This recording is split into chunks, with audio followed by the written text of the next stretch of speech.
Assalamualaikum warahmatullahi wabarakatuh. Baiklah, saya Cynthia Cindy Pratiwi sebagai moderator dari kelompok 4 akan menyampaikan materi tentang perencanaan, perancangan, dan penerapan sistem CBIS. Materi pertama yang akan disampaikan oleh Laila. Kepada Laila dipersilahkan. Assalamualaikum warahmatullahi wabarakatuh. Saya Laila Ramadhani akan mempresentasikan yaitu mengenai perencanaan model CBIS pada aplikasi sistem. Penerapannya yang pertama yaitu Sistem Informasi Akuntansi atau SIA. Sistem ini merupakan aplikasi ditandai oleh volume pengolahan data. Aplikasinya yang pertama, Sistem Informasi Akuntansi atau SIA. Aplikasi ini ditandai oleh volume pengolahan data yang tinggi, di mana pengolahan data terdiri dari 4 tugas utama. Yang pertama, mengumpulkan data, kedua, memanipulasi data, ketiga, penyimpanan data, yang keempat, penyiapan dokumen. Sistem informasi ini suatu sistem yang bertugas yang pertama mengumpulkan data yang menjelaskan kegiatan perusahaan, yang kedua mengubah data tersebut menjadi informasi, serta menyediakan informasi bagi pemakai di dalam maupun di luar. Aplikasi yang kedua yaitu Sistem Informasi Manajemen atau SIM. Perencanaannya yang pertama meningkatkan aksesibilitas data, yang kedua menjamin tersedianya, yang ketiga mengembangkan proses perencanaan yang efektif dan menetapkan investasi, memperbaiki produktivitas. Aplikasi yang ketiga yaitu Sistem Pendukung Keputusan atau DSS. Tahap perencanaannya yang pertama mendefinisikan masalah, yang kedua mengumpulkan data atau elemen-elemen informasi yang relevan, yang ketiga mengolah data menjadi informasi baik bentuk laporan, grafik maupun tulisan, yang keempat menentukan alternatif solusi. Assalamualaikum warahmatullahi wabarakatuh. Baiklah, saya Putri Anggun Angelina akan melanjutkan materi selanjutnya, yaitu tentang perencanaan sistem informasi model CBIS dalam aplikasi sistem. Dapat kita ketahui, sistem informasi berbasis komputer merupakan suatu sistem pengolahan data menjadi informasi yang berkualitas dan digunakan sebagai alat bantu dalam pengambilan keputusan. Dengan kata lain, sistem informasi berbasis komputer ini mengandung arti bahwa memiliki peran yang sangat penting dalam membangkitkan sistem informasi. Melalui integrasi yang bagus, sistem informasi akan menyediakan informasi yang cepat, tepat, dan akurat. Seiring dengan perkembangan zaman, sistem informasi berbasis komputer mengalami beberapa evolusi. Usaha penerapan komputer dalam bidang bisnis terus berkembang sesuai dengan perkembangan teknologi informasi. Adapun tahapan perencanaan dalam perkembangan tersebut adalah sebagai berikut. Yang pertama yaitu fokus awal pada data atau EDP, didukung dengan munculnya Panzercard dan Key-Driven Bookkeeping Machines dan perusahaan yang mengabaikan kebutuhan produksi para manajernya. Aplikasi ini sering digunakan dalam sistem informasi akuntansi atau CIA. Yang kedua yaitu fokus baru pada informasinya atau MIS.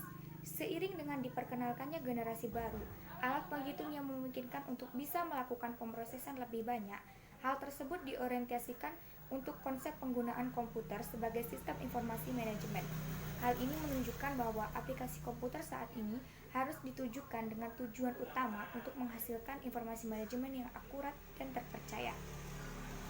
Yang ketiga yaitu fokus revisi pada pengambilan keputusan atau DSS. DSS adalah sistem penghasil informasi yang ditujukan pada suatu masalah tertentu dan harus dipecahkan serta diambil keputusannya oleh manajer. Yang keempat yaitu fokus sekarang atau komunikasi OA. OA merupakan komunikasi dan meningkatkan produktivitas di antara manajer dan pekerja kantor melalui penggunaan alat-alat elektronik seperti voicemail, email, electronic calendering, voicemail, transistor, dan desktop publishing.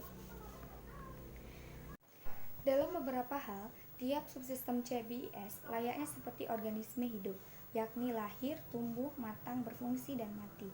Proses evolusi tersebut dinamakan siklus hidup sistem atau SLC. Upaya pencapaian sistem informasi berbasis komputer menggunakan end user computing, yaitu pengembangan sistem informasi komputer yang digunakan sendiri. Tahap-tahapan siklus ini meliputi perencanaan, analisis, rancangan, penerapan, dan penggunaan. Nah, baiklah teman-teman, itu yang dapat saya sampaikan pada materi perencanaan sistem informasi model CBIS dalam aplikasi sistem. Jika ada salah kata, saya mohon maaf. Assalamualaikum warahmatullahi wabarakatuh. Assalamualaikum warahmatullahi wabarakatuh. Saya Ridi Syafitri akan menjelaskan penerapan dari sistem komputer berbasis informasi sistem atau sistem informasi berbasis komputer yang terdiri dari sistem informasi akuntansi, sistem informasi manajemen, sistem pendukung keputusan, otomasi kantor, virtual office, sistem pakar. Yang pertama itu sistem informasi akuntansi. Penerapannya, sistem yang digunakan oleh perusahaan-perusahaan yang perusahaan yang mendistribusikan produk dan jasanya kepada pelanggan. Dalam sistem informasi pembayaran kepada pemasok, maka data input adalah semua tagihan dari pemasok dan diproses dengan cara tertentu sehingga memberikan informasi berupa tanggal jatuh tempo, besarnya pembayaran, cara pembayaran, dan lainnya, sehingga manajemen mampu memutuskan kebijakan pembayaran yang tepat. Bagian pemasaran mempertimbangkan untuk memperkenalkan jenis produk baru dalam jajaran produk perusahaan. Untuk itu, bagian tersebut meminta laporan analisa perkiraan keuntungan yang dapat diperoleh dari usulan produk baru tersebut. Bagian sistem informasi akuntansinya memproyeksikan perkiraan biaya, perkiraan pendapatan berhubungan dengan produk tersebut. Kemudian data yang diproses oleh EDP. Setelah diproses, hasil dikembalikan ke bagian sistem informasi akuntansi, kemudian diberikan kepada pembagian pemasaran. Yang kedua itu informasi manajemen. Penerapannya, sistem informasi manajemen bertanggung jawab dalam menyediakan informasi untuk seluruh manajemen perusahaan dalam bentuk laporan berkala, laporan khusus, dan keluaran yang bentuk matematika. Para manajemen semua wilayah yang fungsi dapat menerima keluaran ini sebagian besar dihasilkan dari gabungan data sistem informasi akuntansi yang ada. Contohnya, laporan yang dimaksud adalah manajemen kendali kualitas dan menerima laporan bulanan menunjukkan tingkat penolakan untuk masing-masing tahap dalam proses di pabrik. Yang ketiga itu sistem pendukung keputusan, decision support system. Dalam upaya untuk memecah permasalahan, seorang problem solver akan banyak membuat keputusan. Keputusan itu harus diambil untuk menghindari atau mengurangi dampak negatif atau memanfaatkan peluang. Contohnya, sistem pendukung keputusan untuk proses kenaikan jabatan atau perencanaan karir pada PT KA. Salah satu contoh yang disorot dalam hal ini cara pemilihan karyawan yang sesuai dengan kriteria yang ada pada suatu jabatan tertentu. Oleh karena itu, diperlukan suatu sistem pendukung keputusan untuk proses profil, matching, dan analisis gap yang dibuat berdasarkan data nama-nama SDM yang terdapat pada PT KA. Yang keempat yaitu sistem pakar.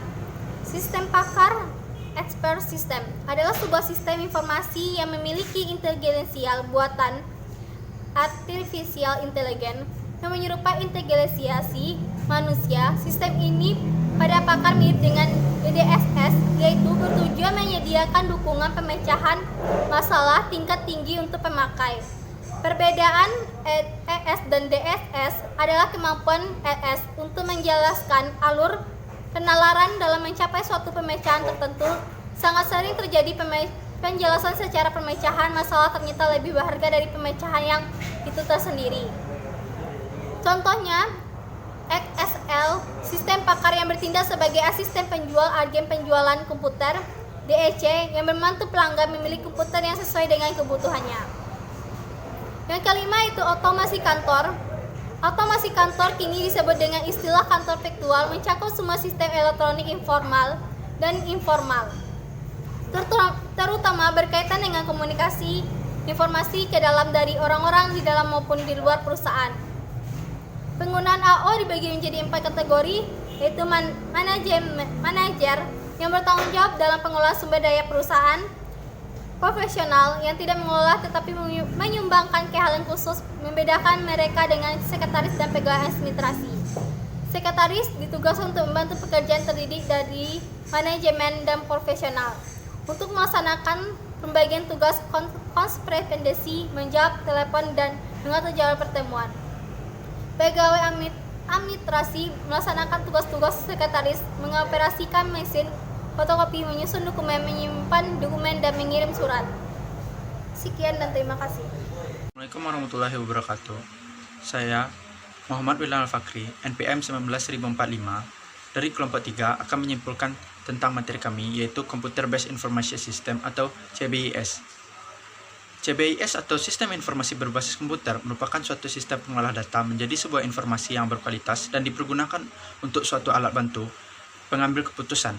Subsistem dari Sistem Informasi Berbasis Komputer yang pertama adalah Sistem Informasi Akuntansi, yang kedua adalah Sistem Informasi Manajemen, yang ketiga adalah Sistem Pendukung Keputusan, yang keempat adalah Otomasi Kantor atau Virtual Office, yang kelima adalah Sistem Pakar. Manfaat utama dari perkembangan sistem informasi bagi sistem pengendalian manajemen adalah yang pertama adalah penghematan waktu, yang kedua adalah penghematan biaya, yang ketiga adalah peningkatan efektivitas, yang keempat adalah pengembangan teknologi, yang kelima adalah pengembangan personel akuntansi. Sekian, terima kasih.